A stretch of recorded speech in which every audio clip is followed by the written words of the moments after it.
Everyone, welcome to A Pinch of Salt. I'm so excited to be able to introduce to you a wonderful cooking segment right here at Central Coast News that's going to be available to you every single week.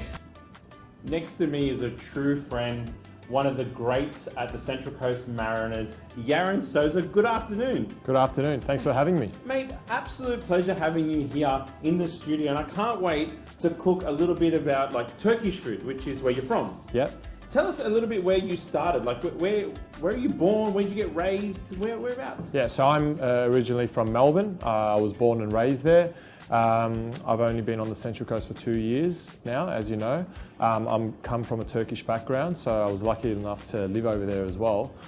Did you play in Turkey as well? Yeah, so I played over there for 2-3 years, and then I played in Malaysia for a year as well. So I got to taste some awesome cuisines and foods, but I think Turkish food has a special place in my heart, growing up eating it, and then when I was living there as well, in Turkey, all the towns around Turkey have their own food or their own dessert or something that they're famous for. Yeah, right. So you would go on an away trip, and then wherever you are, you would have their local food, and it was just amazing, to be honest. But nothing's better than grandma's cooking, right? Grandma's cooking's number one, and if I said otherwise, I'd probably get a slipper across the head. So yep, yeah, we'll just right. Stick with that. But I'm looking forward to cooking something. All your travels, all your gathering away, sometimes you get a little bit homesick and things like that. So this is a dish that kind of brings you back at home, right? This is one of those special moments that kind of remind you of your grandmother, of your parents, and of family. So what is the dish called? So the dish is called menemen. It's a breakfast dish. So whenever grandma would be over on a weekend or something on a Sunday morning, I'd wake up and smell it, cooking in the background, and I'd love it. And they'd get fresh Turkish bread, and we'd dip it in, and we'd have it, sit around as a family and have it. So whenever grandma comes up to visit me, she cooks up a big batch and freezes it and puts it in my freezer even. So whenever I'm feeling a little bit homesick, that I just get it out of the freezer and heat it up on a weekend. So it's something that I love to have on my off day, or when I have a sleep in, wake up and awesome. Have it. So what ingredients are we looking at? So we've got a few ingredients here. So we've got some tomato. Now you said there was a bit of a secret to the tomato, right? Yeah, so you want softish tomatoes to dice them up really thin when you put it in.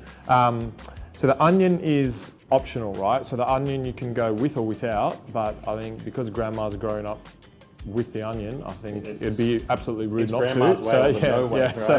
So we have to go with the onion. Yeah.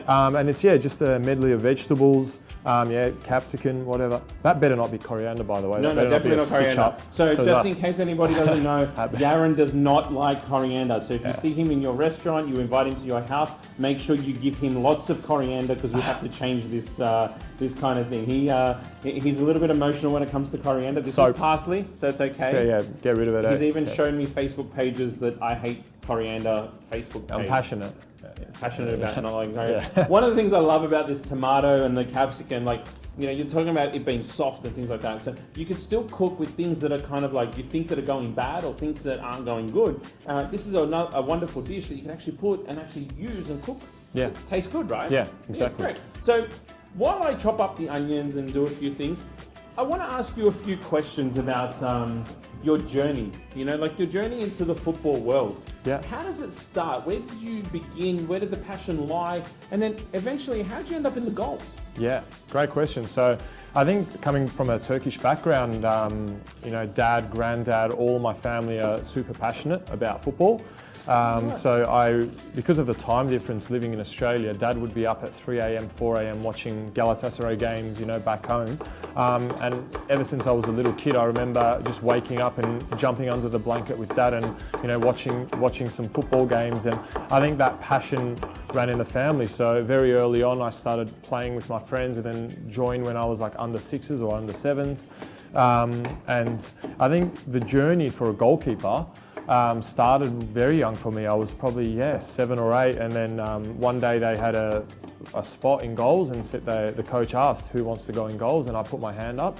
I think the encouragement from all the parents and my teammates just clapping and cheering you on, and I made a couple of saves, and I thought, I love this. So before I knew it, Mum and Dad got me my little goalkeeper gloves and my little goalkeeper jersey, and the rest is history, really. And then, like, so now you've kind of started off in goals. You know, you've started your career, or not really your career at this point. This is just fun and games. Yeah. When did you actually realize that this can actually be a career? Like, when did you feel like, okay, I'm putting in so much hard work, I'm putting all this effort in. When was that leap to go, oh wow, I might actually become a professional soccer player? Yeah, I think when I was 13, 14, up until then it was just fun and games with my friends. But after I started to get selected into, you know, some state teams, or then some talent identification camps, and then eventually into some junior national teams, I realized, hang on, I might actually be able to make a career out of this. And I think my focus shifted a little bit from just having fun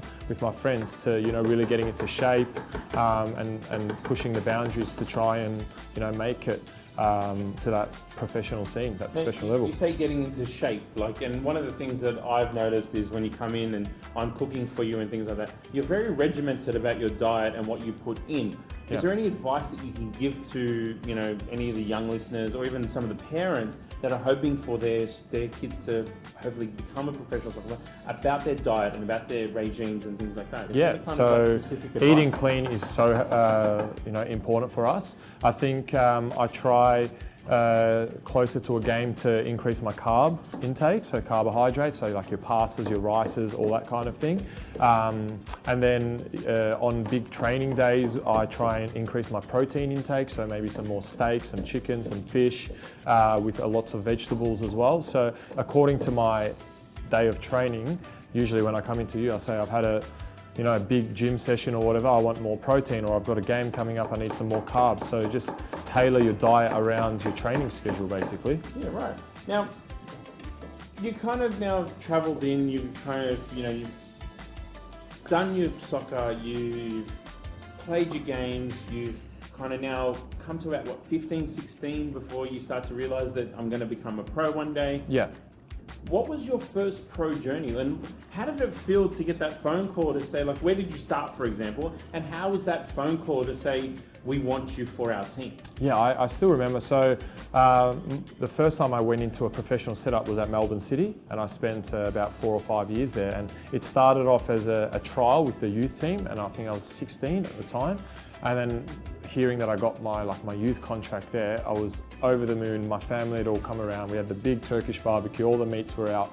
And that was a big celebration, and, you know, that was super exciting for me. But the thing was, I was going through year 11 and year 12 at the same time. So I was training full-time football and also trying to juggle my school, my study. And my parents were really supportive, and they said that you have to finish your school, you have to do that 100%, give you 100%. And I wasn't like any 15, 16, 17-year-old during that period. I was going from school to training, back to school. I was literally had no time for myself, but that's because both were so important to me.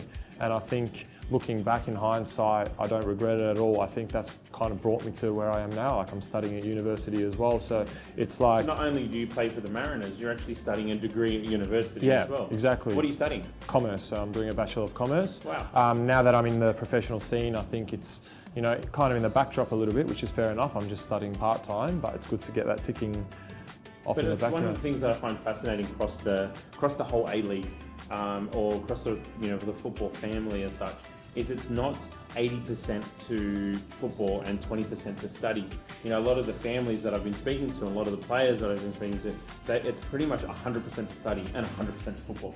You know, there's no in between. And if you do want to become successful, I think that's one of the most important things, is to give your balance, give your all and your balance. Now, I've chopped everything up. I don't know how you've done that so quickly, by the way. Like, I would have been crying by now. Is that why you're wearing? Is that why you're wearing glasses? The red glasses. It makes my eyes not look so red. Maybe that's the trick. The might wear glasses next So time. what I've got here is onion, tomatoes, a couple of colours of capsicum, some garlic, some chili, and then obviously we're going to use some parsley a little bit later. Is that, or do we put it into the actual mix? Get rid of that. It's not okay. All right. Don't have post-traumatic stress. Yeah, we can. Can put that last. So, roughly cut, right? There's no stringent cut to it. It's just throw it in there, make it happen. Okay, yeah. So I'm going to turn on the heat. Beautiful. I'm going to make it nice and hot. Now, you've kind of gone from Melbourne City, you've travelled to Turkey, you've done Malaysia. how did you end up right here on the Central Coast Mariners? Yeah, great question. So I spent 2-3 years in Turkey, then went to Malaysia, and once I'd come back to Turkey, that's when COVID was really at its worst. And I think being away from my family for 2 years, I didn't get to see any of my family or friends. And I think because of COVID, our coaches locked us down in the training grounds. We weren't allowed to go out. We weren't even allowed to go to the supermarket. We were just literally, just underground in our rooms. In a bubble. Yeah, so I think I really started to miss home, and I was proud of what I had accomplished by going overseas, and I developed a lot as a person and as a footballer, but I think the time was right for me to come back to Australia.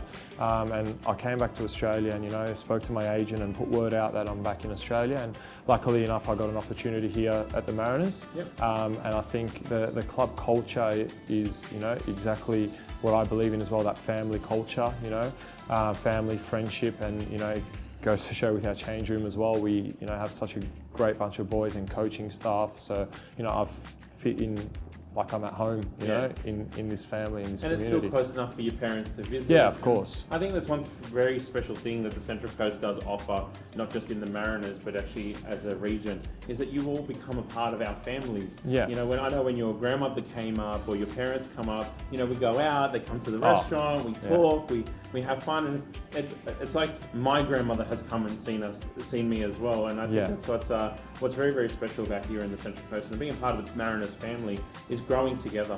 Yeah. Especially when tough times come in. Last year you had a little bit of misfortune with your leg and things like that. And describe how mentally you have to climb yourself out of the fact that you struggled through a major injury while I start cooking. Yeah, so obviously, as you know, on my debut last year, it was going to be my first game in the A-League because I'd played overseas for a while.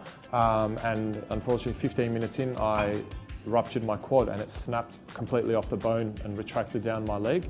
I tried to... Just the thought of the pain. I tried to play on with it, with the adrenaline for, 5 or 6 minutes, but eventually I was just in tears and basically got carried off, and my family had flown up to come and watch me. I think that was a challenging time for me. I was obviously in crutches, I had surgery. You waited so long for an opportunity, and when it comes, you get struck down by injury. But I think football is a game of patience, especially as a goalkeeper. Yeah. You have to be patient. And I think what I came to the realization of is that we have to sometimes take a step back and look at what we've achieved, right? So, as that young boy that I was talking about when I was 6 or 7, wanted to become a professional footballer one day, and I'm lucky enough to have achieved that and become a professional footballer. Yes, I've been struck by injury and stuff, and you can sometimes only think about the present and now, but I've achieved so many goals in my career. I'm in a professional environment. I can still do my rehab, get back, and then, keep on going with my career. So sometimes it's good to just... Achieving goals and blocking them at the same time. Well, that's the one thing that's exactly. really special. So have I started this right? So I've got Perfect. A decent amount of olive oil in there. Yeah. I think being Turkish... Well, this is a massive argument with Grandma. Yeah. Every time I say, Grandma, please don't put too much oil in. And she's like, no, I'm not. And as she's saying, I'm not, that arm doesn't stop. That arm is just, glonk, glonk, glonk. That oil is... I think you need a good amount of olive oil. Yeah. So we've got onion in there, we've got garlic in there, and of course I've got the 2 coloured chilies in there. Beautiful. Right, are we happy with this so far? I'm very happy. It smells so good, yeah. All right, as long as it smells like Grandma. It's really, really important, Grandma. I'm trying to make it like you 14, I promise. So we've got the onion, we've got the chili, we've got the garlic. At this point, we're going to throw in the tomatoes and the capsicum together, or do we do one separately? I think tomatoes will go in slightly earlier, just to get that kind of, break it down a little bit. Yep. And then the last kind of bit, we'll get the capsicum in there as well. Yeah, and then right at the end, you'll crack the egg. And then set it in there. And then let that kind of cook in there. And you said before that you kind of get some stuff out of the freezer. So what you're saying is I can make all the vegetable mix. No, so she would cook it up literally. And with the egg? Yeah, no, without the egg. That's what I'm saying. You cook everything up, put it into the freezer, grab it out. So like heat that up in the frying pan. Once it's all ready to go, then I'll just crack my eggs fresh on top. Yeah. You can play around with it. You can put a bit of feta cheese or something on top, or you can put all these kind of spin-offs. But this is the core. This is the All right, you know, cool. stay So I'm going put. to throw in the tomatoes now. Yep. Now, I heard a couple of things about you, Yaren, in the locker rooms. Definitely not true. Right. Cut. Cut. I think there's you're like the molder and the support to the whole team, right? Like you kind of make sure the team stays on track. If Monty's angry, he's getting angry with you, so you get angry with the team. Things like that. Is that Not wrong? That, Yeah, definitely. That's pretty true, right? That's pretty true, eh? But tell me about the team itself, and like what you're finding within that team and within that family. Is it feel like a bunch of blokes getting together, having some fun on the pitch, and really achieving goals?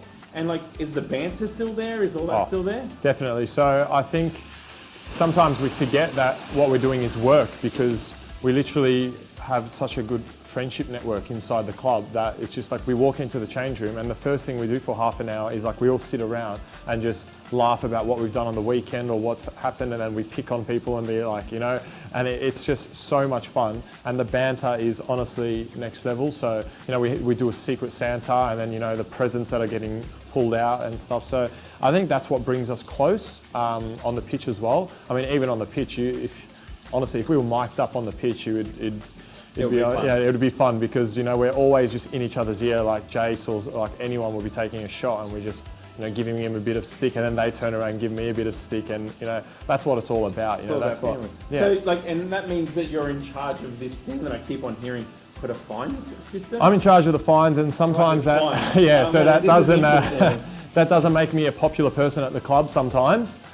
So we have a fine list of probably 40, 50 different items that range from serious offences like late to training or a game, or forgetting to do something, to some more like light-hearted ones, like if you're at an airport and you get a security check, like the random drug test, that's a fine. If it's your birthday and you don't bring a cake in, that's a fine. And then if the cake's no good, it's still a fine. So deemed by me. So where do these fines go? So we've come bad up with haircut fine. Fines. And everyone pays happily. Yeah. Right? And where does it go? I definitely wouldn't say happily. Like I've got my notebook out, and then I'm writing your little black book in your pencil. like writing it down. And then it's all fun and games, but we collect all that money at the end of the month. I tally it up.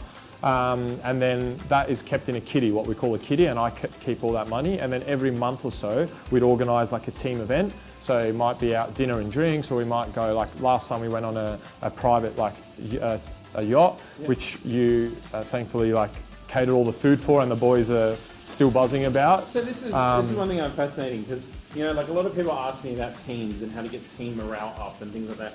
As something as simple as putting in a fine system and coming up with quirky, fun fines.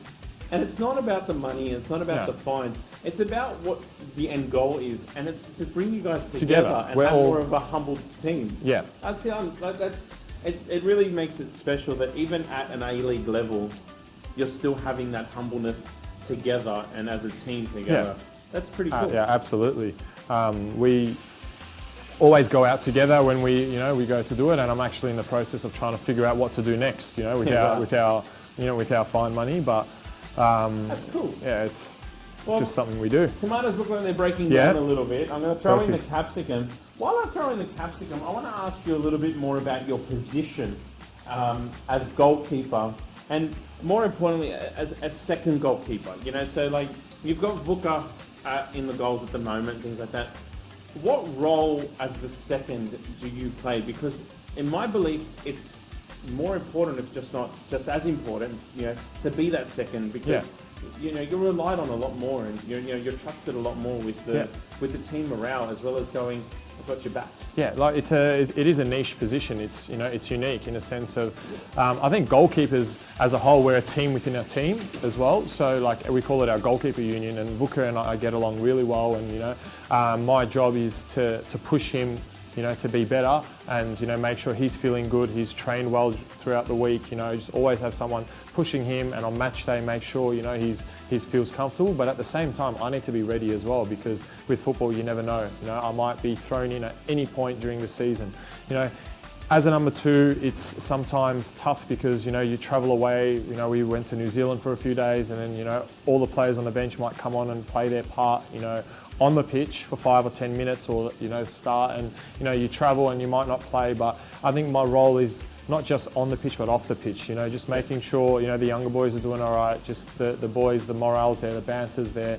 Just the vibe of the place. And I think it's important that kind of getting that chemistry together with the team, as well as staying ready. It would be easy traveling all those times and going and sitting on the bench all those times, and then like I always see you if you're in the camera or on the field, and if you get a chance to go to Industry Group Stadium to actually watch the team or into any game, right? I suggest you go to every single game because it's actually amazing. I see you on the sidelines, not just sitting there waiting. Like you're training, you're yelling, you're pushing, you're trying to achieve, and it's almost like your role as the second goalkeeper almost means that you're like a player coach at the same time, and trying to help not just the physical, but all more the morale and the emotion too. No, like obviously first and foremost, I'm a footballer, and everyone has their own goals and what they want to achieve, and obviously everyone wants to make it to the highest level possible and to be playing, but I think it's a patience game, and while you stay patient, you've got other roles, and that might be, to take some pressure off the other players, just make sure, check in that they're all right, make sure Vuka's feeling good, because we have such a good relationship with him that if it was to be that I was playing or someone else was playing, we'd still support each other. So, as much as it is competitive, we're also friends, and we're also about, family. Like the team's success is our success, and I think that's what I'm comfortable about, which is why I'm so happy, even just being in that change room, because when we win together, and it doesn't matter if you're on the pitch or off the pitch. I think everyone can say that in our team, that it is a team effort. Yeah, right. I like that. That sounds really, really cool. So anyone that's in the football world, anybody that's training, anyone that's achieving the goals, for example, that Yaren's achieving at the moment and still achieving, you haven't stopped here, you're going to keep it going. Yeah. I think very importantly, you got to keep it persistent, and you got to make sure that you keep it going and you keep it moving. No matter if you tear a hamstring off a bone, right? It means that you've just got to get it better. You got to fight through it, and you got to push through it, which is really important. Yeah, exactly. So, are we happy with this so far? That's looking very nice. So, this is what we were talking about a little bit before. This mixture that you see here, you could actually portion it out, for example, and throw that in the freezer so it's ready whenever you want. Yeah, just to pull out. And I've just added salt and pepper. Any spices? I think Grandma's the boss with that one. I'm always just salt and pepper myself. So you just keep it salt and pepper? Yeah. So but Grandma you can probably put maybe cumin or cinnamon. She's got, the grandmas have all those jars up in the thing. Couldn't tell you what's in them, but she just does a little bit of a mix and magic, voila. But so Grandma, if you're getting upset that I've got no spices in it, it's his fault. Yeah. It's his I don't know about that, but right. So we've got the mixture done. It looks fantastic. Do I do anything else before the eggs? No, so the last step is cracking the eggs, and I'm notorious for cracking the egg and spilling it everywhere. Fantastic, so, enjoy. No, No, come on, you crack in the eggs, don't be scared. I'll give you coriander if you don't. This is unreal if I mic this up on camera. Here you get in the corner here. On the corner? Make life easier. And then crack it in. Yeah, that couldn't. You broke it. Yeah. You broke the egg. That couldn't have gone worse. Grab your egg. I'm going to show you something really cool, right? Grab your egg, tap it on the side. Okay, here, go. Yeah, tap it on the side. Do it with me. Now, your ring finger will go to one side of the crack. Your thumb will go to the other side of the crack. And then all you're going to do is come nice and close and separate it. Separate. Come on, keep on going. Yeah, you nailed it. And this is how you end up cooking and cracking eggs with one hand. I don't know what I've just done there, but you take that. I'll crack in two more.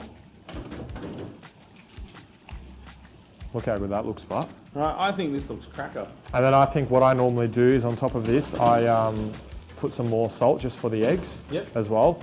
So you do salt, I'll do pepper. Is this twist top? Yep. There we go. It smells amazing. It looks so good.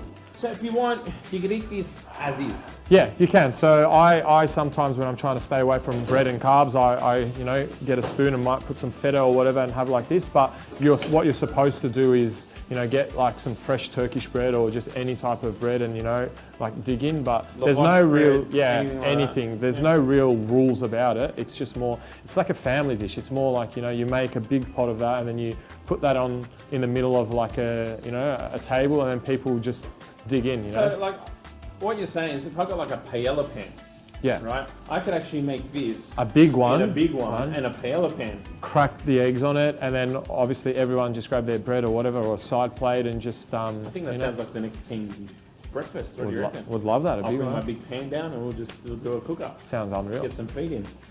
So, what's the next for Yaren Sozer? Where are we going to end up? What's the future hold? Great question, and you know what? For the first time in my life, I think I'm more focused about the present now than I am the future. I think one thing that I used to do a lot was overthink and think, what am I doing next year? When's my next contract? What am I doing? But at the moment, I'm really just focused on enjoying the day to day. Like, I want to go into training and train well, have a good time. Train well, have a good time, push myself, be the best athlete I can be, and then I feel like the rest will kind of take care of itself. Study, just focus on me, just focus on being happy, just focus on, the day to day. Find a wife, get married, have kids. Yeah, I hear about that from from the family, right? That's a family thing. Yeah. I think no matter what, no matter if you're Turkish, Lebanese, Italian, anything like that, the first question you ask, you're hitting 20. At the family barbecue, as soon as that question gets popped, is there any fascinating on that front? Is there any possibilities? I think there might be, but I think we'll talk about that a bit off camera. But there definitely is something at the moment. I'm pretty sure that the team will put her through a very, very strict. I'm worried about. Status, and you're going to be a bit worried about that. I'm a bit worried about that. What the boys will do, but I know that I'll have to give her making sure. Yeah, you'll good for her. I'll do the whole, old uncle thing. Just checklist. Just make 100%. Sure. I'll go pull out the clipboard and be like, right, I need to ask you questions. Isn't that how it works? Yeah. Exactly. All right, so the eggs are done. They've set beautifully. I'm just going to place it just on the board. Actually, you know what we can do? If you want to serve this at home, you can actually grab a nice plate. Yeah. You can put like a napkin or a tea towel or anything like that. Maybe we could just put something as simple as a nice teacup. Just ways to serve it up, I think is probably the best way to put it. And something like this, something that's nice and hot that should be served straight off the grill, right, is one of those things. Now, if you want at home, like Yaren was saying, we could throw some feta over the top, we could put some mozzarella over there, put extra chili. You could cover it with a lid. And maybe let that cheese melt. You can throw it in the oven if you like. Anything you want to do, you've got the opportunity to make this uniquely yours. Exactly, yeah. But it's the basis of real good Turkish home food. Yeah, exactly. See, all of a sudden, that looks pretty good on the plate. That looks so nice. So you can take that and serve it out. So this is the dish. I think you got to try it. I definitely. I think it's only right that you actually make sure. Yeah, I am. Are you doing it now? I'm going to do that now. Before or after? No, I'm going to actually tilt it while he grabs a piece out. Wait, maybe grab that again. Maybe can we just have the tilt? Just tilt it up for a moment. Can you face it more towards Paul? No, that can do it. Yeah, that's the angle. I like that look. Away you go, keep going now. So what we've got here is you can see the wonderful colour of the red, the green, that beautiful fresh yolk. It's got some salt and pepper in there as well. Nice and easy, very, very simple set and ready to eat. And I think, Yaren, I think you need to try it and tell me if Grandma will be proud. Well, no matter what it tastes like, it's never going to be as good. No, definitely not. Let me just say that. Let me say that first. But I'll get a bit of that egg in there as well. And I just love how there's garlic and chili, and this is breakfast, right? Like, you got to have a full flavoured kind of breakfast at all times. Moment of silence. Not just saying that, that is really good. You have to try it as well. Well, I've got to say, thank you very, very much for teaching me this. That is very nice. One of the things I love is showcasing. It's very hot. Careful. I've noticed you got. Yeah. You can blow it on for me. No. So, one of the things I find interesting about understanding cultures, no matter where you are, is how flavors and how kind of like, it's almost like poor people food, right? Like, Yeah. but how much they've really captured some amazing tastes. And you know what? To have something like carb-free, so you don't have to have the bread. Yeah. If you want to make it, this is vegetarian. Yeah. If you want to make it meat, we could Yeah, put... so like there's sucuk and stuff, so like the Turkish little, salamis. sucuk? And it's like a Turkish salami, like a garlic salami. So you can chop that up in there as well, to give a bit of a protein kick, or like some meat in there. So you can kind of, once you've got the staple, you can kind of play around with it however you want. If you want, you can throw like chorizos in there, or Exactly. sausages in there, or Exactly. whatever it is. But Yaren, thank you. Like, this is awesome. And I Yeah. think everyone's really going to take on your journey and your inspiration on going from being a young pup in Melbourne to now being one of the goalkeepers at the Central Coast Mariners and killing it more than anything. Being that supporting arm in the community, not just in the team, because you're always holding, goalkeeper coaching for young youth. Yeah, exactly. And, it's really, really special that you give your time. And I hope we have you for many, many, many, many, many more years around. Thank and you. I hope you have a great career. Yeah, thanks, Dan. Absolute Appreciate it. pleasure, buddy. Yeah, Thanks you. for coming in. Guys, until next time, can't wait to see you again here at The Pinch of Salt. But check it out on YouTube. Follow us at centralcoastnews.com.au, and of course at Central Coast News on YouTube as well. But until next time, see you soon. Ciao.